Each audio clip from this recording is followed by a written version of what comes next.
زمانہ جاہلیت میں بھی پورا سال عرب کے مختلف حصوں سے لوگ عمرہ کے لیے آیا کرتے تھے۔ مکہ مکرمہ عربوں کے لیے ایک مرکزی مقام تھا۔ ابو ذر غفاری اپنے گھر سے کوئی زیادہ راہ لے کر تو نہیں آئے تھے، وہ تو کبھی کا ختم ہو چکا تھا۔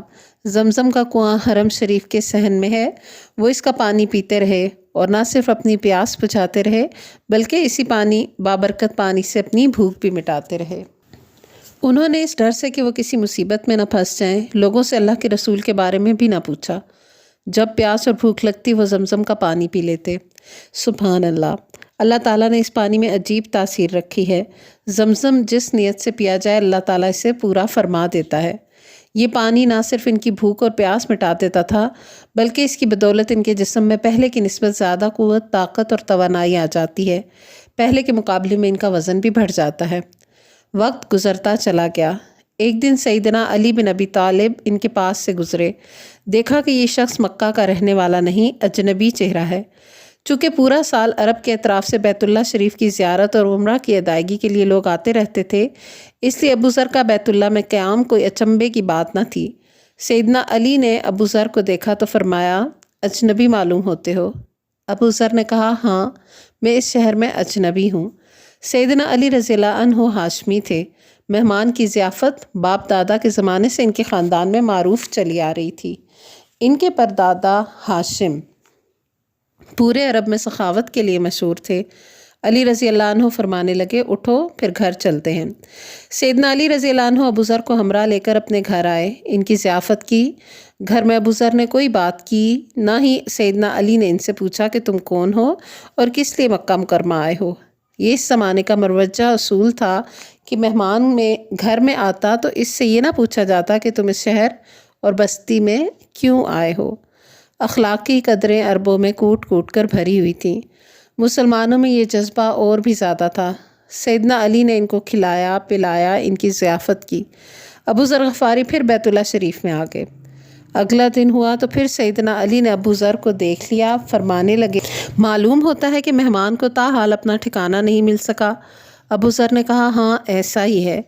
اب انہوں نے پوچھا، تم کون ہو اور یہاں کس غرض سے آئے ہو؟ ابو ذر کہنے لگے، اگر آپ رازداری کا وعدہ کریں تو آپ کو بتاؤں۔ سیدنا علی نے فرمایا، بھائی تمہارا معاملہ مکمل رازداری میں رہے گا، تم بتاؤ تو صحیح۔ اب ابو ذر نے دل کی بات بتا دی۔ مجھے معلوم ہوا ہے کہ اس شہر میں ایک شخصیت ہے جو اپنے آپ کو اللہ کا نبی بتاتے ہیں۔ میں نے معلومات کے لیے اپنے بھائی کو بھیجا تھا مگر وہ کوئی تسلی بخش معلومات لے کر نہیں گیا، اس لیے میں خود آیا ہوں کہ ان سے ملاقات کروں۔ سیدنا علی بن ابی طالب نے فرمایا، تم صحیح جگہ پہنچے ہو، دیکھو میں انہی کی طرف جا رہا ہوں، تم ایسا کرو کہ میرے پیچھے پیچھے چلتے آؤ، جس گھر میں داخل ہوں تم بھی اسی گھر میں چلے آنا۔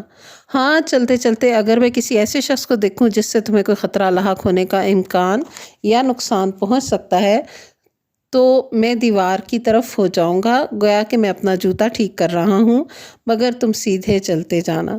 سیدنا ابو ذر بیان کرتے ہیں، میں سیدنا علی بن ابی طالب کے پیچھے آپ صلی اللہ علیہ وآلہ وسلم سے ملاقات کرنے کے لیے روانہ ہوا۔ وہ جس طرف مڑتے میں بھی مڑ جاتا، حتیٰ کہ وہ ایک گھر میں داخل ہوئے تو میں بھی اندر داخل ہو گیا۔ قارئین کرام، وہ کتنا خوبصورت منظر ہوگا کہ اللہ کے رسول صلی اللہ علیہ وآلہ وسلم کی خدمت میں ڈاکوں کے قبیلے کے بنو غفار کا ایک شخص خدمت میں حاضر ہوا۔ ابو ذر غفاری آپ صلی اللہ علیہ وآلہ وسلم کی خدمت میں جاہلانہ طریقے سے سلام پیش کرتے ہیں، انعموا صباحاً، آپ لوگوں کی صبح بخیر ہو۔ آپ صلی اللہ علیہ وآلہ وسلم نے اس کے جواب میں فرمایا، علیک السلام۔ اس کے بعد گفتگو شروع ہوئی۔ آپ صلی اللہ علیہ وآلہ وسلم نے پوچھا، تم کس قبیلے سے ہو؟ ابو ذر نے کہا، میں بنو غفار سے ہوں۔ آپ صلی اللہ علیہ وآلہ وسلم نے اس پر تعجب کا اظہار فرمایا۔ ارشاد ہوا، ان اللہ یہدی من یشاء، اللہ جسے چاہے ہدایت نصیب فرمائے۔ قارئین کرام، بلا شبہ اللہ جسے چاہے ہدایت نصیب فرمائے۔ کہاں بنو غفار جو عربوں میں قبائل کو لوٹنے میں مشہور تھے، اور کہاں یہ اعزاز کہ انہی کے ایک فرزند کو اسلام قبول کرنے کا شرف حاصل ہو رہا ہے۔ ابو ذر غفاری اللہ کے رسول صلی اللہ علیہ وآلہ وسلم کی خدمت میں عرض کرتے ہیں، مجھ پر اسلام پیش کریں، آپ کی تعلیمات کیا ہیں؟ اللہ اللہ، آپ صلی اللہ علیہ وآلہ وسلم کا دعوت توحید دینے کا اسلوب، آپ کا انداز گفتگو، جیسے ہی آپ نے اپنی بات ختم کی ابو ذر غفاری کلمہ توحید بلند کرتے ہیں اور مسلمان ہو جاتے ہیں۔ جناب ابو ذر غفاری کو یہ اعزاز حاصل ہے کہ وہ نہایت ہی قدیم الاسلام تھے۔ سیرت نگاروں کے مطابق اسلام لانے والوں میں ان کا 5واں نمبر ہے۔ عقیدہ توحید میں عجب لذت اور قوت ہے۔ اللہ کے رسول صلی اللہ علیہ وآلہ وسلم ابو ذر غفاری کو مشورہ دے رہے ہیں کہ ابھی ہم تھوڑے ہیں، فی الحال تم اپنے اسلام کو چھپائے رکھو، ابھی اپنے وطن واپس چلے جاؤ، جب ہمارے ساتھ مزید لوگ شامل ہو جائیں تو پھر بے شک اپنے مسلمان ہونے کا اعلان کر دینا۔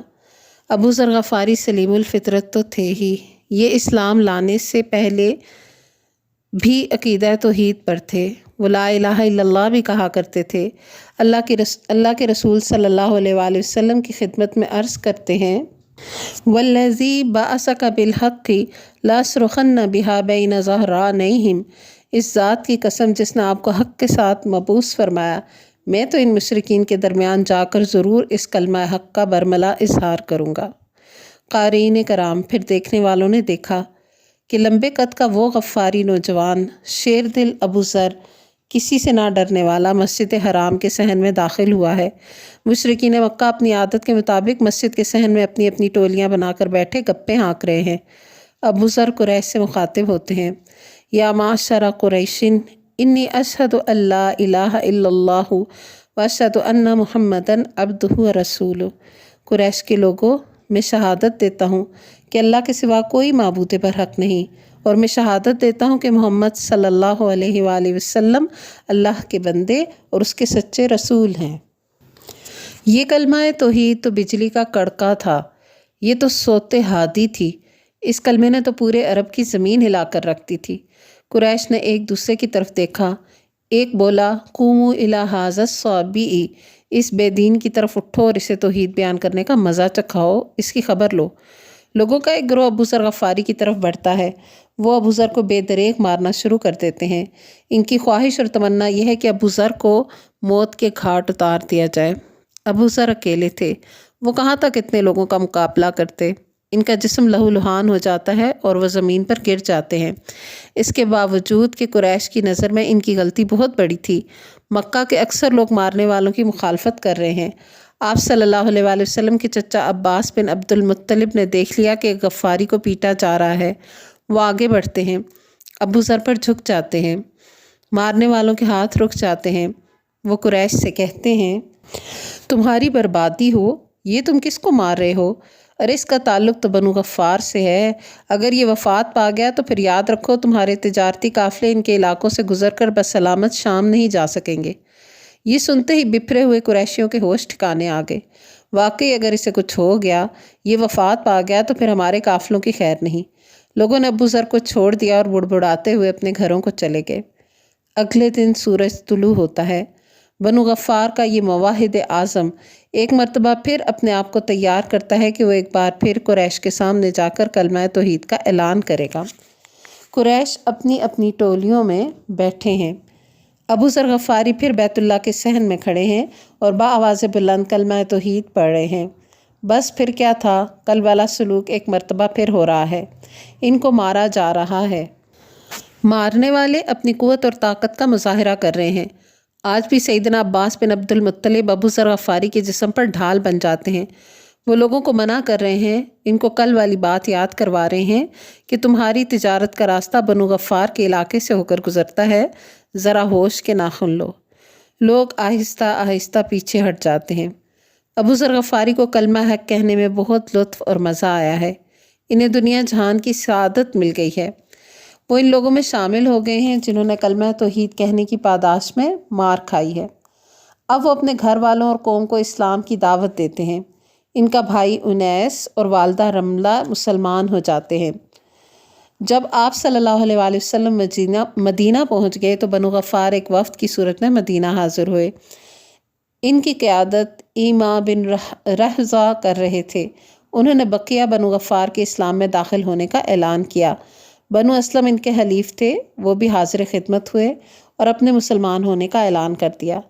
رسول اللہ صلی اللہ علیہ وآلہ وسلم ان دونوں قبائل کے اسلام لانے سے بہت خوش تھے اور انہیں بہت ہی پیاری دعا دیتے ہوئے فرمایا، غفار غفر اللہ لہا واسلم سالمہ اللہ، متفق علیہ۔ یہ جو متفق علیہ لکھا ہوا ہے اس کا مطلب ہے کہ یہ الفاظ صحیح بخاری اور صحیح مسلم دونوں کتب میں موجود ہیں، دونوں کتابوں نے اس پر اتفاق ہے۔ بنو غفار کو اللہ بخش دے اور بنو اسلم کو اللہ سلامت رکھے۔ ابو ذر غفاری اللہ کے رسول صلی اللہ علیہ وآلہ وسلم کے نہایت پیارے صحابہ کرام میں سے تھے۔ وہ زیادہ مال و دولت کے مالک نہ تھے، مگر اللہ کے رسول کی محبت، آپ سے وفاداری اور عقیدت ان کا ترہ امتیاز تھا۔ ایک دن وہ اللہ کے رسول صلی اللہ علیہ وآلہ وسلم کی خدمت میں حاضر ہو کر بڑی عجیب بات کہتے ہیں۔ اللہ کے رسول صلی اللہ علیہ وآلہ وسلم، یہ جو مال و دولت والے ہیں یہ تو ہم سے اجر و ثواب میں کہیں آگے نکل گئے ہیں۔ یصلون کما نصلی، جیسے ہم نماز پڑھتے ہیں مالدار لوگ بھی ویسے ہی نماز پڑھتے ہیں۔ ویصومون کما نصوم، اور جیسے ہم روزے رکھتے ہیں ویسے یہ لوگ بھی روزے رکھتے ہیں۔ اب ان کے پاس مال و دولت بھی ہے جسے وہ اللہ کی راہ میں صدقہ کرتے ہیں۔ قارئین کرام، ان کی بات تو درست تھی کہ بلا شبہ امیر لوگ صدقہ خیرات کر کے آگے نکل جاتے ہیں۔ اللہ کے رسول صلی اللہ علیہ وآلہ وسلم نے فرمایا، ابو ذر، تمہیں کچھ ایسے کلمات سکھا دیتا ہوں، اگر تم ان کو پڑھ لو گے تو اجر و ثواب میں آگے بڑھ جاؤ گے۔ ہاں، اگر کوئی مالدار شخص بھی ان کلمات کو پڑھتا رہتا ہے تو یہ پھر اللہ کا فضل ہے، وہ جسے چاہے عطا کر دیتا ہے۔ فرمایا، ہر نماز کے بعد 33 مرتبہ اللہ اکبر کہو، 33 مرتبہ الحمدللہ کہو اور 33 مرتبہ سبحان اللہ کہو۔ پھر ان کلمات کا اختتام لا الہ الا اللہ وحدہ لا شریک لہ، لہ الملک و لہ الحمد وہو علی کل شیء قدیر پر کر دو۔ اللہ کا لاکھ لاکھ شکر ہے کہ امت مسلمہ کی ایک بڑی تعداد ان کلمات کو ہر فرض نماز کے بعد پڑھتی ہے۔ سیدنا ابو ذر غفاری اللہ کے رسول صلی اللہ علیہ وآلہ وسلم کے ساتھ ہر میدان، ہر معرکہ، ہر غزوہ میں شامل ہیں۔ آپ صلی اللہ علیہ وآلہ وسلم بھی ان کے ساتھ شدید محبت کرتے ہیں اور ان کا خیال رکھتے ہیں۔ غزوہ تبوک 9 ہجری میں ہوتا ہے۔ مدینہ طیبہ سے شمال کی طرف تبوک کا سفر بڑا ہی لمبا ہے، کم و بیش 750 کلومیٹر کی مسافت ہے۔ 20 دن کے اس سفر میں صحابہ کرام 30,000 کی تعداد میں ہیں، 10,000 گھوڑے ہیں، مگر اس کے باوجود صحابہ کو سواریاں میسر نہیں۔ کچھ صحابہ سواریوں پر اور کچھ پیدل ہی تبوک کی طرف روانہ ہو جاتے ہیں۔ سیدنا ابو ذر غفاری بھی رومیوں کے ساتھ اس اہم معرکہ میں شریک ہونے کے لیے اپنے اونٹ پر سوار تبوک روانہ ہوتے ہیں۔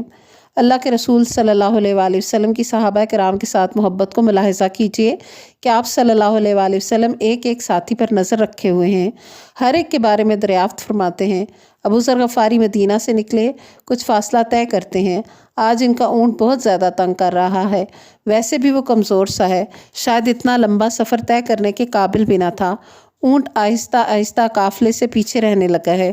ابو ذر غفاری نے اونٹ کو چھوڑ دیا، جو کچھ زیادہ راہ تھا اسے اٹھایا اور پیدل ہی اللہ کے رسول صلی اللہ علیہ وآلہ وسلم کے نقش قدم پر چل دیے۔ ادھر صحابہ کرام اللہ کے رسول صلی اللہ علیہ وآلہ وسلم کی خدمت میں عرض کرتے ہیں، اللہ کے رسول، ابو ذر پیچھے رہ گئے ہیں کیونکہ انہیں ان کا اونٹ تنگ کر رہا تھا۔ پھر ایسا ہوتا ہے کہ ایک جگہ اللہ کے رسول صلی اللہ علیہ وآلہ وسلم پڑاؤ کرتے ہیں۔ صحابہ کرام میں سے کسی نے دور سے ایک سایہ سا آتے دیکھا تو اس نے اللہ کے رسول صلی اللہ علیہ وآلہ وسلم کو بتایا کہ کوئی شخص ہماری طرف آ رہا ہے۔ اللہ کے رسول صلی اللہ علیہ وآلہ وسلم کو اپنے صحابہ کرام سے کتنی محبت تھی اور آپ ایک ایک ساتھی کا کس قدر خیال رکھتے تھے کہ آپ صلی اللہ علیہ وآلہ وسلم دعائیہ انداز میں ارشاد فرماتے ہیں، کن ابا ذر، اللہ کرے یہ ابو ذر ہو۔ اب یہ سایہ قریب آتا چلا گیا، صحابہ کرام اسے دور سے آتا ہوا دیکھ رہے ہیں۔ ایک صحابی نے خوشی سے کہا، اللہ کے رسول، یہ ابو ذر ہی تو ہیں۔ آپ صلی اللہ علیہ وآلہ وسلم ابو ذر کو دعا بھی دے رہے ہیں اور ان کے بارے میں ایک پیشن گوئی بھی فرما رہے ہیں۔ رحم اللہ ابا ذر یمشی وحدہ، اللہ ابو ذر پر رحم فرمائے، یہ اکیلا ہی چلا آ رہا ہے۔ ویموت وحدہ، یہ تنہا ہی فوت ہوگا۔ ویبعث وحدہ، اور قیامت کے دن اکیلا ہی اٹھایا جائے گا۔ ابو ذر کی جب اللہ کے رسول صلی اللہ علیہ وآلہ وسلم سے ملاقات ہوئی ہوگی تو انہیں کتنی خوشی ہوئی ہوگی۔ ابو ذر رضی اللہ عنہ بہت بڑی شخصیت تھے، بڑے ہی نیک اور متقی انسان تھے۔ دنیا سے بے رغبتی بہت زیادہ تھی۔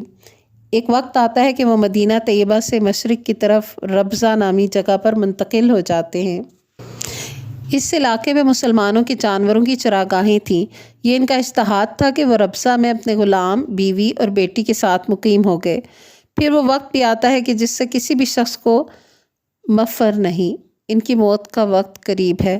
انہوں نے اپنی بیوی اور غلام کو بلایا اور کہا کہ جب میں وفات پا جاؤں تو میرے جسد خاکی کو غسل دے کر کفن پہنا کر شاہراہ پر رکھ دینا، اور جو قافلہ سب سے پہلے گزرے اسے بتانا کہ یہ صحابی رسول ابو ذر غفاری کی میت ہے۔ صحابی رسول صلی اللہ علیہ وآلہ وسلم ابو ذر غفاری کی وفات ہو چکی ہے۔ ان کی وصیت کے مطابق انہیں غسل دے کر کفن پہنا دیا گیا اور ان کی میت شاہراہ کے کنارے رکھ دی گئی۔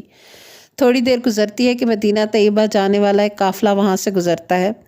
اس قافلے میں سیدنا عبداللہ بن مسعود رضی اللہ عنہ بھی شامل تھے۔ انہوں نے میت کو دیکھا تو پوچھنے لگے یہ کیا ہے؟ انہیں بتایا گیا یہ سیدنا ابو ذر غفاری کا جسد خاکی ہے۔ ان کی آہ نکل جاتی ہے۔ روتے ہوئے کہتے ہیں اللہ کے رسول صلی اللہ علیہ وآلہ وسلم نے ان کے بارے میں پیشن گوئی فرمائی تھی۔ اللہ ابو ذر پر رحم کرے، وہ اکیلا چلتا آ رہا ہے، تنہا ہی فوت ہوگا اور اکیلا ہی اٹھایا جائے گا۔ قافلہ رک گیا۔ سیدنا ابو ذر کی نماز جنازہ عطا کی گئی۔ ان کو دفنایا گیا، اور جب قافلے والے چلنے لگے تو سیدنا ابو ذر کی بیٹی نے قافلے والوں سے کہا میرے والد گرامی نے مجھے وصیت کی تھی کہ جو بھی قافلہ آئے ان کو میرا سلام پہنچا دینا۔ وہ آپ لوگوں کو قسم دے کر گئے ہیں کہ کھانا کھائے بغیر نہ جائیں۔ چنانچہ انہوں نے کھانا کھایا۔ ان کے بچے اب بالکل اکیلے رہ گئے تھے، اس لیے قافلے والے انہیں اپنے ساتھ مدینہ لے آتے ہیں۔ وہاں پر سیدنا عثمان بن عفان کو اطلاع دی گئی تو انہوں نے ان کی بیٹی کو اپنے بچوں میں شامل کر لیا۔ اللہ تعالیٰ سیدنا ابو ذر غفاری رضی اللہ عنہ کے درجات مزید بلند فرمائے۔ اللہ کے رسول صلی اللہ علیہ وآلہ وسلم نے ان کے بارے میں جو پیشن گوئی فرمائی تھی وہ من و ان پوری ہوتی ہے۔ وآخر دعوانا ان الحمد للہ رب العالمین۔ سبحانک اللہم و بحمدک، نشہد ان لا الہ الا انت، نستغفرک و نتوب الیک۔ السلام علیکم ورحمۃ اللہ وبرکاتہ۔